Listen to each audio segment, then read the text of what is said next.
Hello, Mr. Blueberry. You okay, dude? Are you grumpy? Are you grumpy boy? Oh dear. Uh-oh. Are you too happy? Oh, that's a lovely big poo stain. Look at that. You got a juicy booty. Huh? You got a juicy booty. You right, sausage? Yeah, everyone's happy. Right, we need to sort your legs out, I think, don't we? Yes.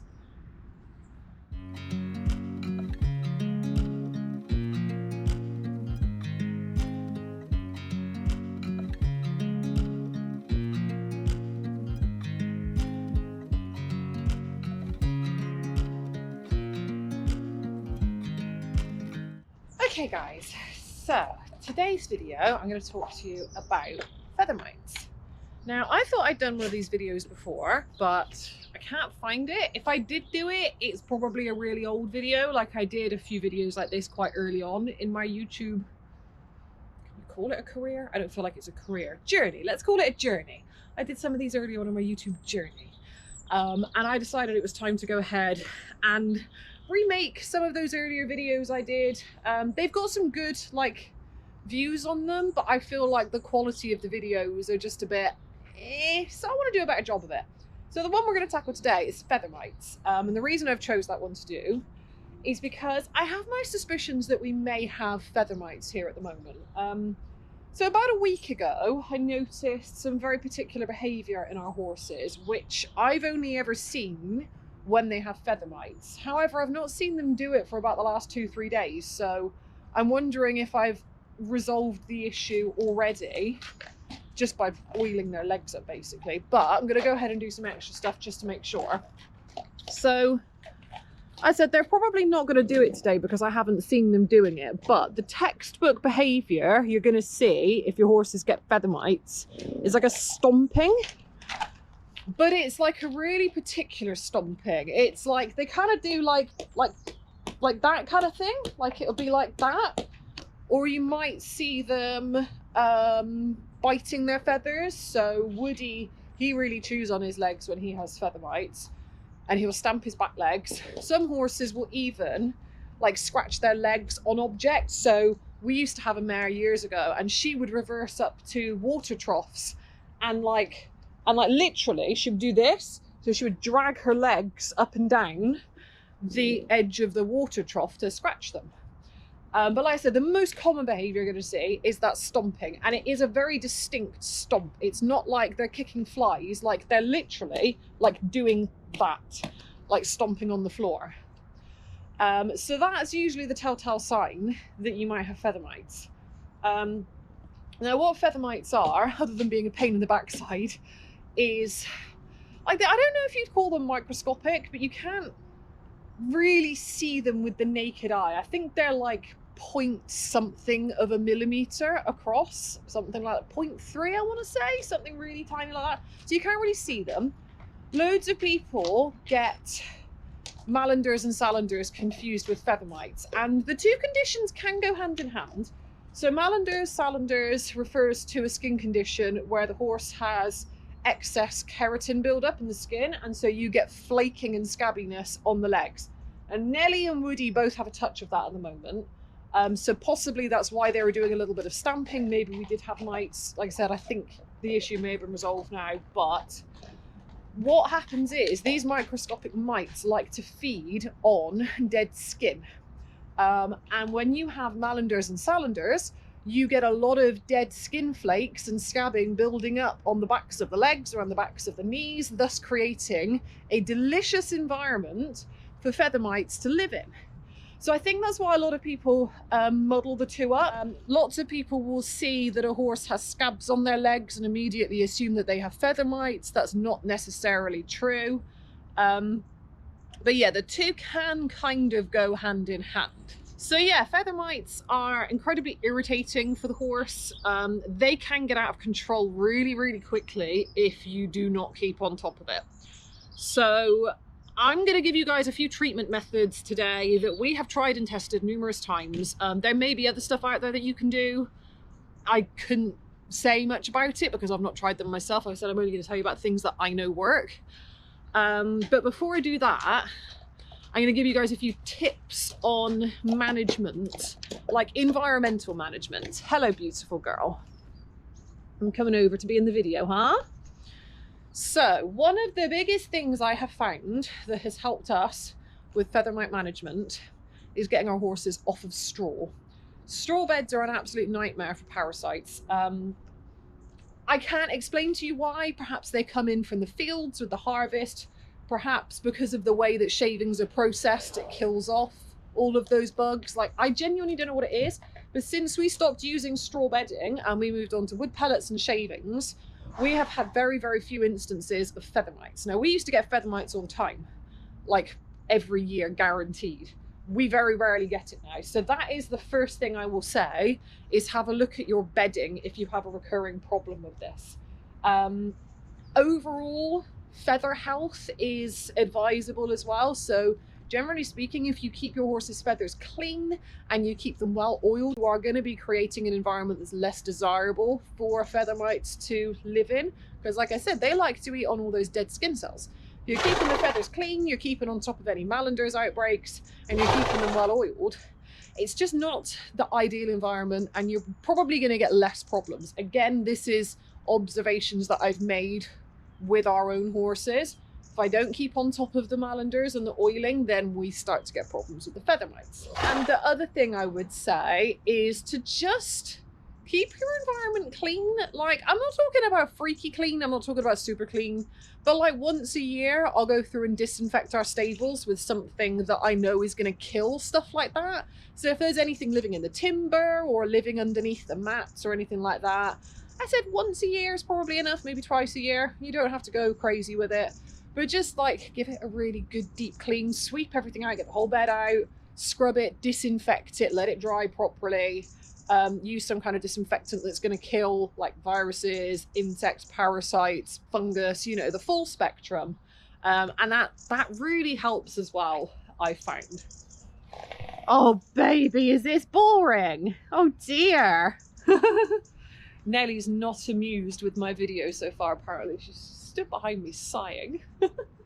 So the one other thing I want to say before I get on to treatment of the horse is, if anybody comes up to you and says you have to shave your horse's feathers off in order to cure them of a feather mite infestation, tell that person to go away. They're lying. Now, in some incredibly extreme circumstances, it may be necessary to shave the feathers in order to gain access to the skin underneath, to treat it if it is sore, if it is damaged in any way. In like rare cases, this may be necessary. But in my experience, you really people do not need to shave your horse's feathers off to deal with feather mites. And while I'm on the subject of shaving feathers, you don't really need to shave their feathers to deal with Malanders either. So if anybody tells you that, if you get somebody coming up to you with a pair of clippers saying your horse has got feather mites, we need to shave their feathers off, don't listen to them. You don't need to shave the feathers off. Obviously, if you want to, you can, but you don't have to. And also, the removal of the feathers is not an instant cure to the feather mites. Yes, it makes accessing the skin easier, therefore making treatment easier. But if you just shave the feathers off and don't do anything else, your horse still has feather mites. Like, they don't live specifically in the hair, they're eating the skin. They live in the skin. This is why it irritates them, because they irritate the horse's skin. If they were just in the hair, the horse wouldn't mind that much, because they're not going to feel that, because the hair doesn't have any sensation. The reason the horses get annoyed with them is because they're in the skin, they're irritating the skin. So yeah, I had to get that off my chest. You don't have to shave your horse's feathers to deal with this problem. So please don't listen to anybody who tells you that. Oh, sorry guys, I'm going to break up the happy times now. I feel really guilty. Woodster, can I have a Nelly, please? Oh.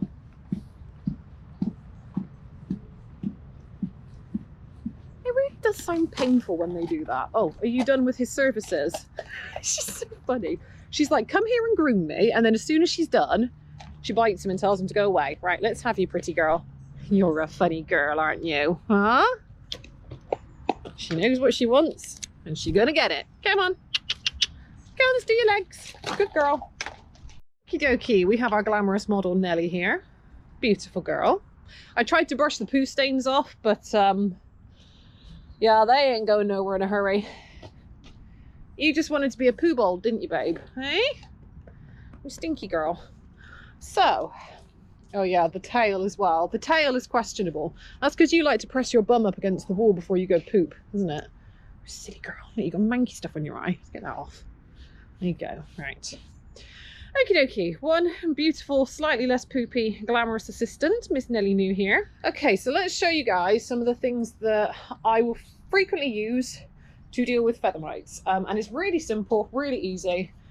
Going back to my previous point, you do not have to clip the feathers to deal with this. So, actually, let's start with probably the easiest one first. However, even though it's easy, I don't know if it's necessarily available to everyone. So, something that we used to get back when we were on straw bedding and we used to have very frequent issues with feather mites, we used to get Dectomax jabs. Now, this is something that you get from your vet.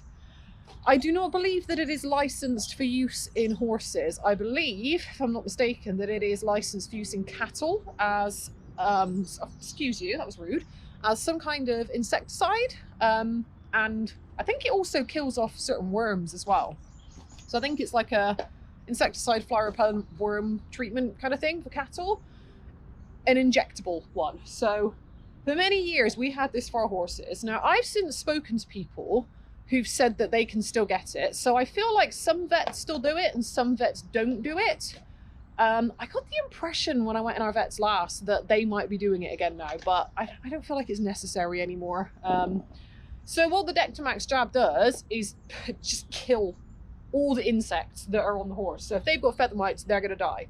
What happens is you get 2 jabs. I'm trying to think how far apart the first ones were. I want to say they were about 2 weeks apart. So I think you get 2 jabs around about 2 weeks apart. Your vet would be able to explain this to you, like how far apart they need to be. And then you'll have another one later in the year. And the general idea is that you do it early in the year and then you have a late one, like late summer kind of thing. And then that will kind of cover you for the whole year then. So you don't have to worry about it at all. And we never had any problems when we had this. When we were having those jabs, we were fine. We did not have any issues. So I can confidently recommend that if it's available. Like I said, I don't know if it's available everywhere anymore. Just because, like I said, it's not technically licensed for use in horses. But that is a really good, easy option if you don't want to have to do like tons of upkeep, because it's pretty much guaranteed to solve the problem straight up. Obviously, you have to be mindful if you've got infestations in your bedding, then you're going to need to clean your bedding out a little bit. But for the most part, it's kind of like a one hit solve the problem kind of deal. So that's a really good one. Like I said, we don't do that anymore. So I'll show you a couple of other things that we've used in the past. Now, this is kind of starting with the more modern chemically ones, and I'm going to work my way back to the more natural ones that I prefer to use now, just to let you know here, guys. Are you trying to untie yourself? Yes. So the next one you can use is Frontline. So this is actually for our dogs. I don't use it on horses anymore. But you can get Frontline. You can buy it online now. You can get it in pet shops or you can get it from your vet. As far as I'm aware, it's all the same stuff. I'm not really sure if there's any difference in it other than the dosages given. I mean, this is suitable for cats and dogs. However, we've had recommendations from vets in the past to use this on horses for feather mites.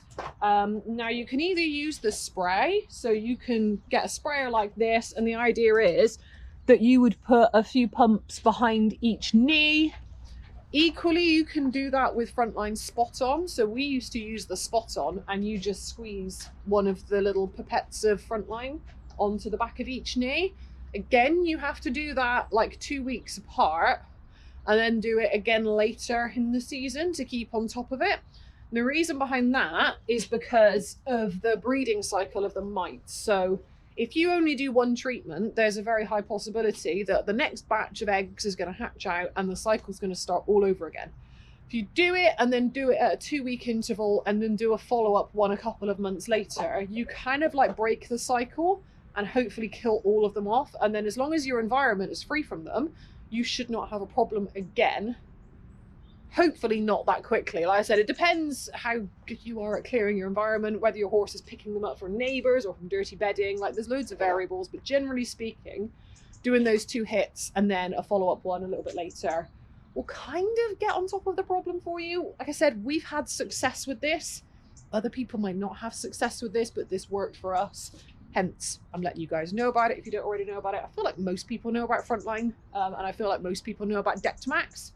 Now, there's probably other like chemical insecticide sprays that you could use. One other one that's really good, which I also don't have here at the moment, which I know does kill the mites, which we were very successful with for many years, is something called Phaser. You can get it in a spray bottle. It's usually sold as like fly spray. It's really nasty smelling, like it's quite chemically. I don't like using it personally, so I remember like back in the days where I used to wear nail varnish. That was a long time ago, back when I actually cared. But I remember back when I used to wear nail varnish, it used to take my nail varnish off. It's really quite an aggressive substance, and I don't know, I didn't like it. I don't really want to use that on my horses if it's stripping my nail varnish off, and it stinks. It really gets in your lungs, but it works. It does the job. Again, same principle as with the Frontline. You just put a few squirts down the back of each leg. Nellie's got a few Malander's scabs in there at the moment, which you can see. That one's really bad, actually. Oh, that's not good. But yeah, same principle again. Put a few squirts in each leg. Do it a couple of weeks apart. So yeah, that's kind of all the chemically ones. Going for the really old school one now. So the really old school one is pig oil and sulfur. Now you can buy this ready-made. Yes, this is literally sulfur powder. I haven't used it in years. I've got bags and bags of this stuff just in storage. I haven't used it for ages. But the idea is that you mix the pig oil with the sulfur. It's not the easiest to apply. It's really messy to apply. It's kind of like the old school, old-fashioned shire horse, farm horse remedy for dealing with feather mites. It used to be routinely applied to the horse's legs, so the pig oil would obviously stop the mud from sticking, and then the sulfur would stop any pest problems. And again, it works. We've done it. It works really well. I'm not a fan of it. It's kind of messy. Like I said, you can buy it pre-mixed, which is a little bit easier, but it's kind of a pain in the butt to apply. I didn't enjoy it, and it's got a hell of a lot of health warnings attached to it. Like that little bag of sulfur is, you know, obviously it's very flammable. It's got all sorts of other irritant warnings on it. So it's still kind of in the realms of something I'm not really sure I want to put on my horse, but it works, and it is fairly cheap. So that big bottle of pig oil, I think was around 20 quid, 20, 25 quid, something like that. The sulfur, it is peanuts. Like, I got that on eBay. It's really cheap, less than a tenner for several bags that size. Albeit that was a few years ago, so it might have gone up a bit by now, but that is a really cheap option. And the last one, oh, blue's just snotted everywhere. So the last one is the one that I'm currently using, which is, I use, excuse you, I don't need your snot all over me, thank you. So I use neem oil mixed with pig oil. So obviously you've got the benefits of the pig oil is going to help the feathers to stay in good health. It's going to make a less tolerable environment for the mites. And the neem oil is actually a natural pesticide. It's plant-based. It's safe, as in it's not going to cause any irritation. It's not got any health warnings attached to it. It's not going to irritate. Just about the only way you're going to get a problem with pig oil is if you put a load of it on a really sunny day and you burn yourself. Other than that, like, we use it on the garden. I use it as like a fly spray solution. Blue, who's being an idiot and chewing on his empty hay net right now, he'll have a neem oil bath. Can you please stop? Because this concerns me that this is how you broke your tooth, you idiot. We don't need any more vet bills, thank you. Yeah, so Blue has a neem oil and benzoate bath to help with his sweet itch. The neem oil helps soothe the skin. It's good for the coat, good for the skin, and it, like I said, it's a natural pesticide. Any biting insects that take a nibble of it, well, if they're dumb enough to take a nibble of it, because it's very unpleasant smelling, it really, really honks. Seriously, very unique smell. It takes a little while to get used to it, but I kind of like it now. And it's infinitely preferable over horrible chemical smells. But it does have a very pungent odor. And yeah, anything that's daft enough to take a nibble of it, it's not like an instant kill kind of thing. He's having a massive wee now.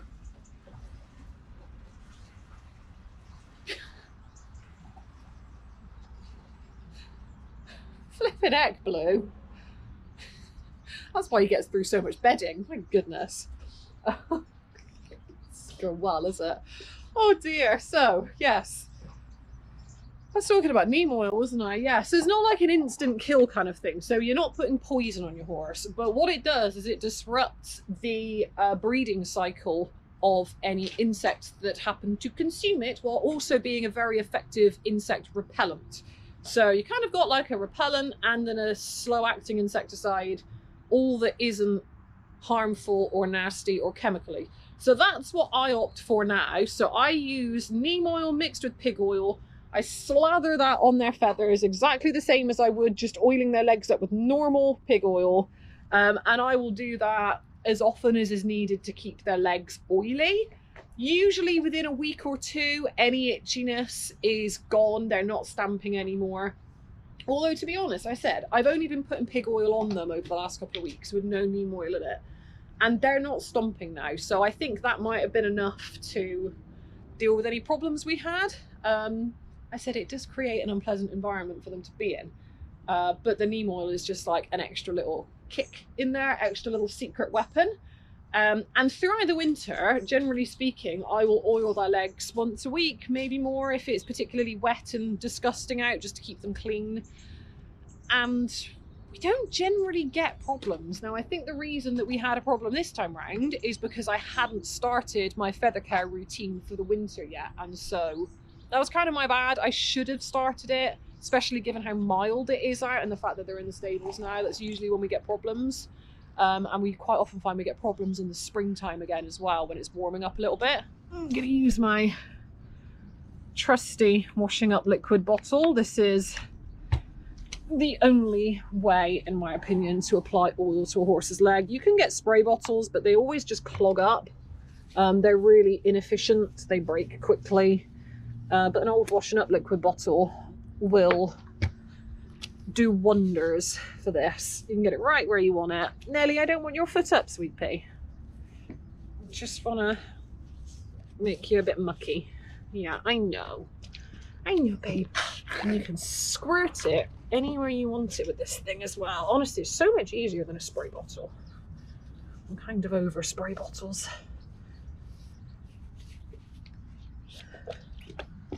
So I'm going to make sure she's really well coated, especially where she's got this little bit of malanders going on in here.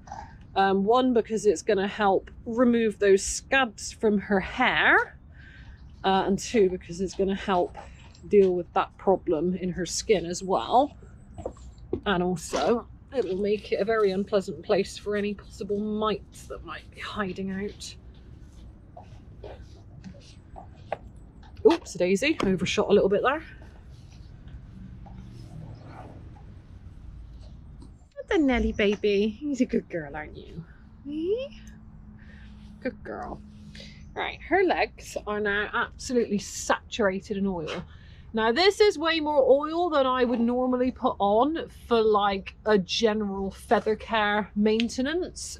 Excuse the poop. Like I said, she poos on herself. You're just gross, aren't you, girl? Huh? Yes. But yeah, this is way more oil than I would normally put on for like general daily feather care. And the reason for that is because I want her legs saturated. Like, I want the hair fully saturated. I want it to go all the way down to her skin. So I have rubbed that right into her skin. She's absolutely soaked in the stuff now, which is exactly what I want. I want it on the skin. And I said, I'll do that again. I probably won't do it as aggressively, but between the pig oil creating an unpleasant environment and us removing as much of that dead skin that's caught in her hair as we can, and then the added bonus of the neem oil being a natural insect repellent and a natural insecticide. It's also antifungal as well. It's really good stuff, like really, really good stuff. I love neem oil. Between all of that, that's usually enough to break any cycles we have. And I said, I'm fairly confident we've broken the cycle already because they haven't been itching for the last couple of days. And all I've been using is naked pig oil. So she's done for now. I'm not going to put anything else on her. We're not going to be doing any chemically stuff. I will occasionally still resort to using something like Phaser or Frontline if we have a problem with feather mites that cannot be resolved using the natural oils. So I'll try that first, and if they're still going crazy with it, then I will resort to using something stronger after I've exhausted the natural options. But generally speaking, this does the trick for us. So there's one more thing I was going to show you guys. I'll just go grab it out of the shed. Okay, so I have my bag of goodies here. I don't know if I'm going to be able to show you what's in here. This bag is mangled. Alright, I finally managed to wrestle my way into the bag. The inner bag had kind of like tipped over inside the outer bag. It's just a mess. But anyway, this is what I've got in here. This stuff. This is disgusting and it dries your skin out like crazy. That is diatomaceous earth. So yeah, this is, I believe it's kind of like fossilized diatoms, I think is what they officially are. I'm not entirely sure how they gather this stuff, but it's a really good natural pest control product. So you can use this in gardening. People use it in organic gardening. The idea is that you sprinkle it around the garden. It's no good when it gets wet, but when it's dry, the idea is that you sprinkle it around the garden, and it's a contact killer. So this kind of like dehydrates the shells of any insects that come into contact with it. And also, I said it's very drying. I mean, it's very irritant. From what I understand, it's kind of like loads of sharp, teeny tiny microscopic sharp shards that just kind of shred and decimate any insects that come into contact with it. Now, generally speaking, I will put this in the horses' beds. So if I've had a really bad outbreak, I will clean out their bed, put fresh bedding in, and I will put a load of that stuff in with their bedding so that anything that's living in their bedding, if it comes into contact with this, is going to get killed. I have also used it on the horse's legs before. I tend not to, just because it is so drying. Like, I feel like I prefer using the oil. We've used this on chickens before as well. Like, this is really good for getting rid of mites off of chickens. So you can either dust them with it, or you can just give them a dirt bath with it and let them do their thing. But yeah, this stuff is really, really good. And like I said, I bought that big sack full. I think that was like 25 quid for that massive sack. So again, not overly expensive. It goes a long way. So that's the last little thing I do. I actually did that in their beds a couple of weeks ago. I put some of that in there. So I don't think I'm going to bother doing that again. I made the mistake of wearing a black jumper after I put my hand in that stuff. Probably shouldn't touch the Nelly either, should I? Or should we give you like a... Hey, pony art! Aww, that suits you. What's doing here? Oh, now I feel like I want to get paint. Ah, there you go. That was the feather mite stomp, wasn't it, Nelly? Yes. That's the feather mite stomp, people. Yeah, there's nothing on you, is there? No, there's no bugs. I thought that was a bug. It was a bit of dirt. So I wonder... I wonder if I've annoyed the mites by putting all that oil on there and they're irritating her more now. But that right there was the textbook, in my experience anyway, that is the textbook stomp you get when horses have feather mites. So I'm glad she did that. I get to show you guys that now. Awesome. Well done, Nelly knew. That is also a bad thing though, because it means they're still on her. But hopefully this will kill anything off. So I'll do this again in probably a week or so's time. With the conventional treatments, with the Frontline, with the Dectomax, with like the Phaser, stuff like that, you want to do it like at 2-week intervals. With this natural stuff, like, sky's the limit. I mean, I'll do this again in a few days once her legs have become less oily, like probably 3 or 4 days, and then I'll do it again after that, and then it'll probably just go down to being once a week. But you can't really overdose with this stuff. Like with the Frontline and the Phaser, you can kind of overdo it. You don't want to overdo it with chemicals. With this stuff, I just kind of put it on fairly routinely, and it does the job. Right, should we let you go, Miss Moo? Should we get you some sweeties and let you go out? And I got to clean your bedrooms out, haven't I? Yes. Good girl. So yeah, I hope that helped you guys. I'm actually dreading going back and editing this because I'm in a really scatterbrainy mood today, and I'm really hoping that everything I've said makes sense and is kind of in a logical order and is, you know, logical in of itself. Hopefully I can make a useful video out of this. So yeah, hopefully this is useful for you guys. Like I said, these are all tried and tested things that I've done with our horses before. Yeah, hopefully this helps someone. Please don't ever let anybody tell you that you need to shave your horse's feathers off to get rid of feather mites, because you don't. You just don't have to do it. Don't listen to those people. They're feather haters. Feather hating crazy people. Aren't they, Nelly? Yes, they're feather hating crazy people. Anyway, I'm going to leave you guys here. I'm going to get my stable sorted. And yeah, I'll catch back up with you guys soon.